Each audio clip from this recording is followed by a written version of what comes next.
Hello my dear students. Class 10th का एक interesting chapter, last chapter the proposal, जिसकी सारांश समरी हिंदी में लेकर आए हैं। आइए देखें। जब नाटक शुरू होता है तो हम देखते हैं कि लोकोमोह चुबुको के घर उससे मिलने के लिए आता है। चुबुको किसान लोकोमोह का स्वागत करता है। वह उससे पूछता है कि वह औपचारिक पोशाक क्यों पहने हुए है, इतना बढ़िया सज बज के क्यों आया हुआ है, और क्या वह किसी विशेष कार्य के लिए जा रहा है। लोकोमो उत्तर देता है कि वह कहीं और नहीं जा रहा है, वह तो उससे ही मिलने आया है। लोकोमो उत्तेजित और व्याकुल नजर आता है। वह अपने आप को शांत करता है और अपने आने का उद्देश्य बताना प्रारंभ करता है। वह उससे बताता है कि वह पहले भी कई बार सहायता के लिए उसके पास आया है और उसने उसकी अभी तक सहायता नहीं की है। अपना उद्देश्य बताने से पहले ही लोकोमो फिर से उत्तेजित हो जाता है। चुबुको मन में सोचता है कि शायद वह कर्ज लेने आया है। वह निश्चय कर लेता है कि वह उसे किसी भी प्रकार की सहायता नहीं देगा।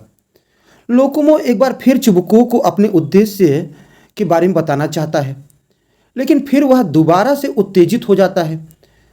वह सहायता के बारे में बात करने की अपेक्षा अपने बारे में कुछ बढ़ चढ़ कर बात करने लगता है। चुबुको उसे इधर उधर की बात न करके सीधे उद्देश्य की बात करने के लिए कहता है। लोकोमो शक्ति बटोरता है और उससे कहता है कि वह उसकी बेटी नतालिया का विवाह के लिए हाथ मांगने आया है। यह सुनकर चुबुको बहुत प्रसन्न हो जाता है।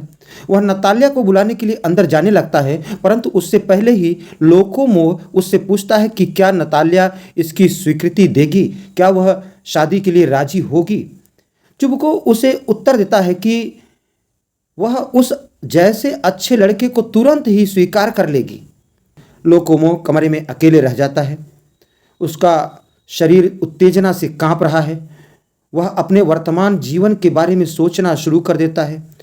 वह अपनी शादी का मामला तुरंत तय कर देना चाहता है। वह सोचता है कि उसे अब ज़्यादा देर नहीं करनी चाहिए। वह नतालिया के बारे में सोचता है। नतालिया एक कुशल गृहिणी है। वह पढ़ी लिखी है और देखने में भी बुरी नहीं है। इस आयु में उसे इससे अधिक अच्छी लड़की की आशा भी नहीं करनी चाहिए, क्योंकि वह 35 वर्ष का हो चुका है। उसे अब एक नियमित जीवन बिताना चाहिए, ऐसा सोचता है। वह दिल की धड़कन, बौखलाहट और अनिद्रा जैसी भयंकर बीमारियों से पीड़ित भी है। इन कारणों से उसे अब विवाह कर ही लेना चाहिए। इतने में नतालिया अंदर से आती है। उसके पिता ने उसे नहीं बताया कि लोकोमो उससे ही मिलने आया है। उसने तो बस यही बताया था कि कोई ग्राहक आया है। फिर भी नतालिया लोकोमो का स्वागत करती है। इससे पहले कि लोकोमो कुछ बात करें, वह बात करना आरंभ कर देती है। तब वह उसकी पोशाक की ओर संकेत करती है, लोकोमो की तारीफ करती है, किंतु लोकोमो फिर से उत्तेजित हो उठता है। इससे पहले कि वह उससे शादी के बारे में पूछे, वह कांपने लगता है। नतालिया उसे प्रोत्साहित करती है और वह ठीक हो जाता है। वह कहता है कि वह संक्षेप में उसे सब कुछ बता देगा। फिर भी वह स्पष्ट रूप से बात नहीं कर पाता। वह इधर उधर की बातें करने लगता है। वह उससे कहता है कि पिछले कई दशकों से उन दोनों के परिवारों के बीच बहुत अच्छे संबंध रहे हैं।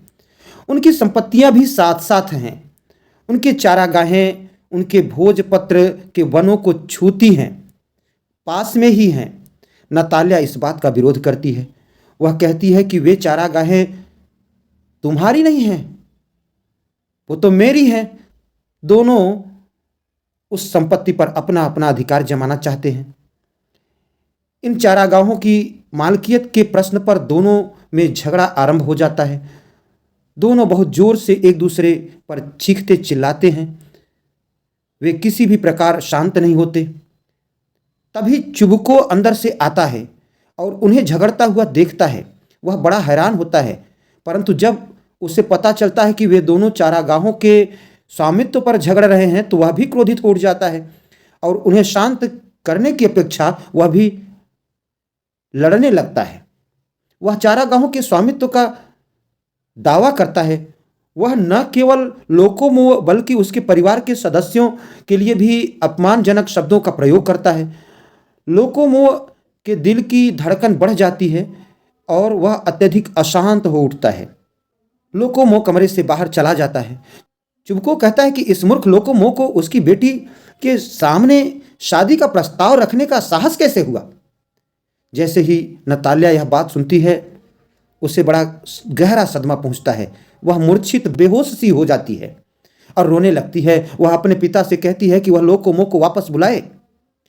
चुबको बहुत दुखी होता है, दुख का अनुभव करता है। वह कहता है कि एक लड़की का बाप होना सबसे बड़ा दुर्भाग्य है। वह लोकोमोह को बुलाने के लिए बाहर जाता है।